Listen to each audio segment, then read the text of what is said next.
السلام علیکم، آپ سب کا خیر مقدم ہے SKM91 نیوز میں۔ حضرت مولانا مفتی عبد المغنی صاحب سٹی صدر جامعۃ علماء گریٹر حیدرآباد نے عید الاضحیٰ اور قربانی سے متعلق کووڈ-19 کے چلتے اپنے فرض کو کس طرح انجام دیا جانا چاہیے، دیکھیں تفصیلات اس ویڈیو میں۔ ہماری نمائندے رپورٹر سید ارباز کی یہ خاص رپورٹ پیش ہے۔ میں حنان فاطمہ، بیورو رپورٹ۔ السلام علیکم SKM91 نیوز۔ محترم ناظرین، جیسا کہ ہم سب جانتے ہیں کہ ابھی کچھ دنوں میں عید الاضحیٰ کا موقع آنے والا ہے، جس میں قربانی سے متعلق اور حالات سے متعلق ہمیں کس انداز سے سو قربانی دینا ہے، اسی سے متعلق تفصیلی معلومات حاصل کرنے کے لیے آج ہمارے ساتھ موجود ہے شہر حیدرآباد کی مشہور و معروف شخصیت حضرت مولانا مفتی عبد المغنی صاحب مظاہری، سٹی صدر جمعیت علماء گریٹر حیدرآباد۔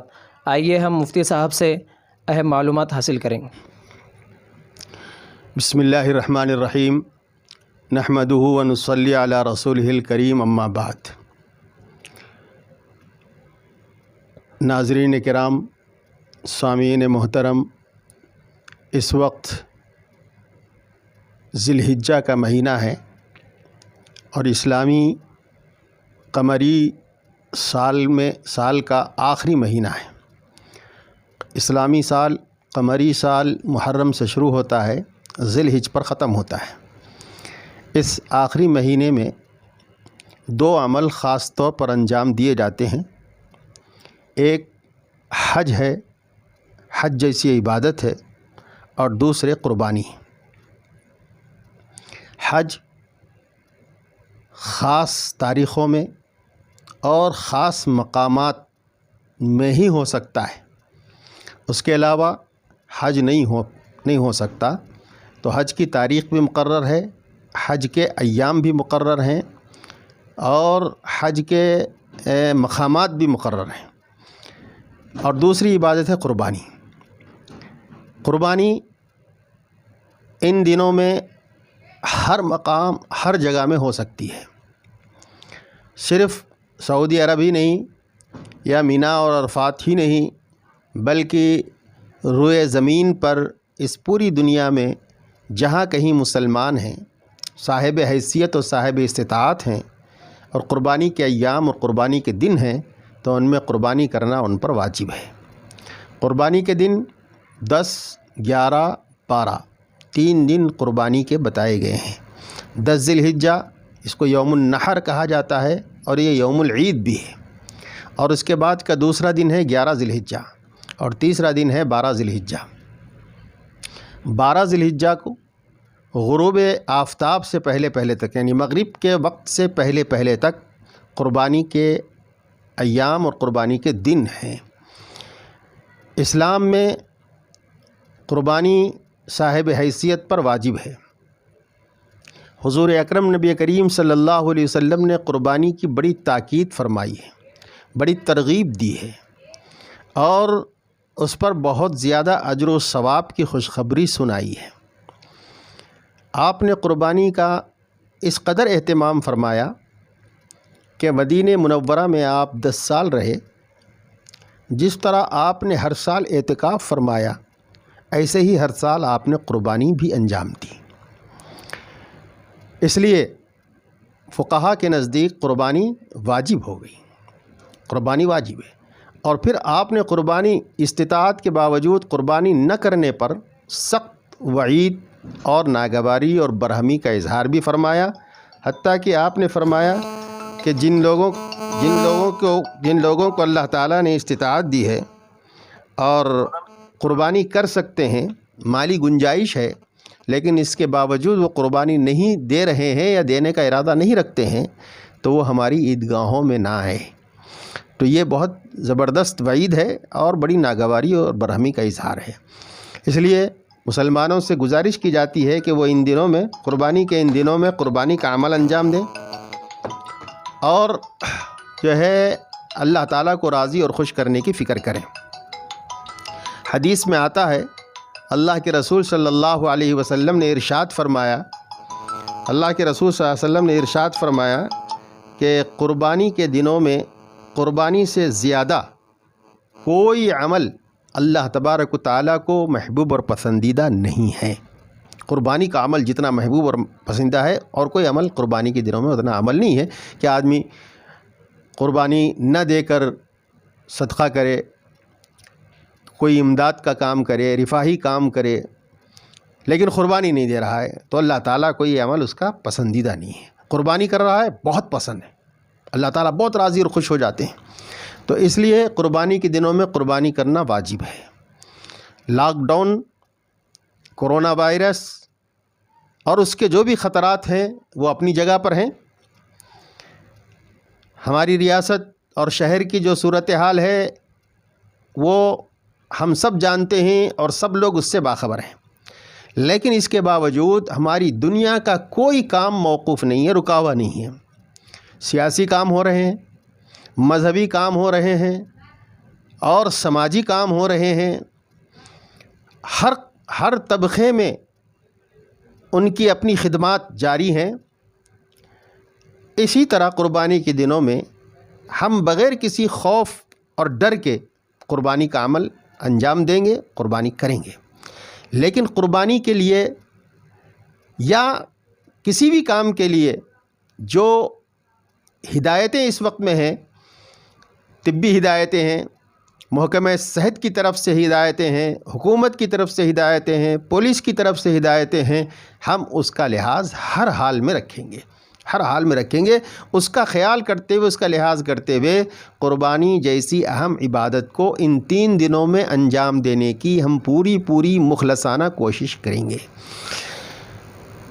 کسی کی طرف سے کوئی ممانعت نہیں ہے کہ قربانی نہ کریں، مسلمان قربانی نہ کریں، ایسی کوئی ممانعت، پابندی یا امتناع عائد نہیں ہے۔ اور جو پہلے سے امتناع ہے، مثال کے طور پر وہ جانور جو ممنوع ہیں، قانوناً ان کا ذبح کرنا ممنوع ہے، وہ جانور پہلے بھی مسلمان اس سے اعتراض کرتے تھے، اب بھی کر رہے ہیں اور آئندہ بھی اس سے اعتراض کریں گے۔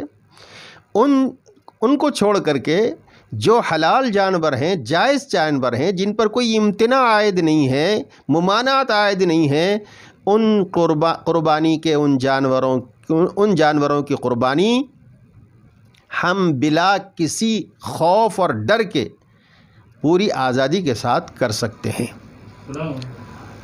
لہذا مسلمانوں کو ان 3 دنوں میں قربانی کرنا چاہیے۔ قربانی کے لیے کسی قسم کا کوئی ڈر، خوف دل میں نہیں لانا چاہیے۔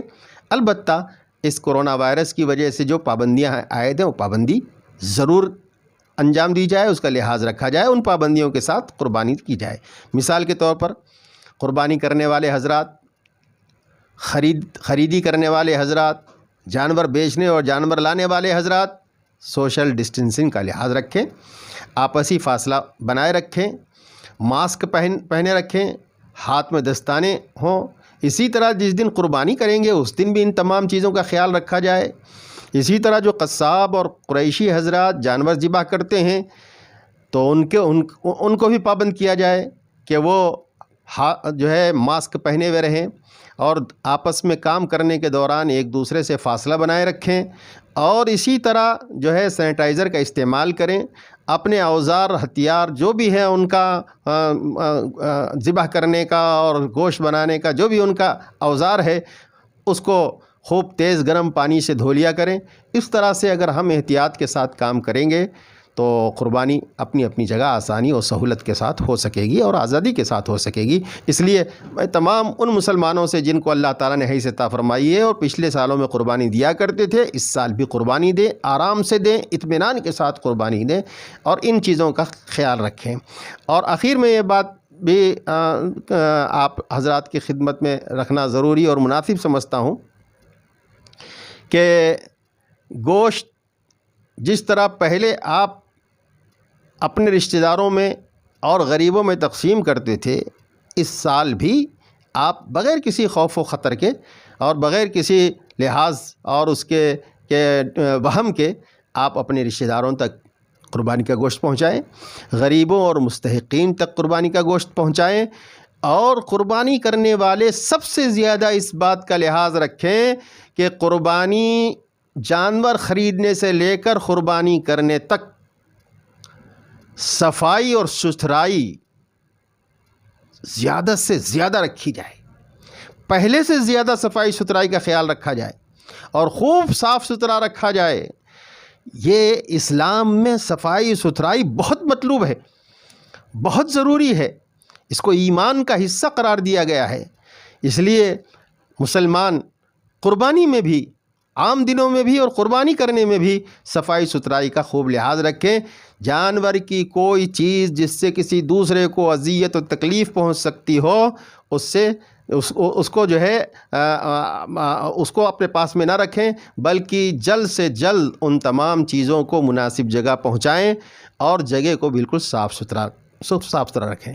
اسی طرح جو مسلمان محلے ہیں، علاقے ہیں جہاں مسلمان قربانیاں دے رہے ہیں، ہم پڑوسیوں سے بھی گزارش کرتے ہیں کہ آپ بھی ایک دوسرے کے ساتھ تحمل کا معاملہ کریں، خوش اخلاقی کا معاملہ کریں اور وسعت ظرفی کا معاملہ کریں، کہ ایسا نہ ہو کہ بھائی ہم بھی مسلمان ہیں قربانی دے رہے ہیں، بازو والا بھی مسلمان ہے قربانی دے رہا ہے اور ایک کو دوسرے سے اعتراض ہو رہا ہے، شکایت ہو رہی ہے۔ تھوڑا سا صبر و تحمل سے کام لیں تاکہ آپ بھی آسانی اور سہولت کے ساتھ یہ عبادت انجام دے سکیں اور دوسرے مسلمان بھی یہ عبادت انجام دے سکیں۔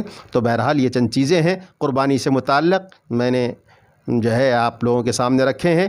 اللہ تعالیٰ پوری آزادی اور اطمینان اور راحت کے ساتھ قربانی کے عمل اور قربانی کی عبادت کو انجام دینے کی ہر صاحب حیثیت مسلمان کو توفیق اور سعادت میں رحمت فرمائے۔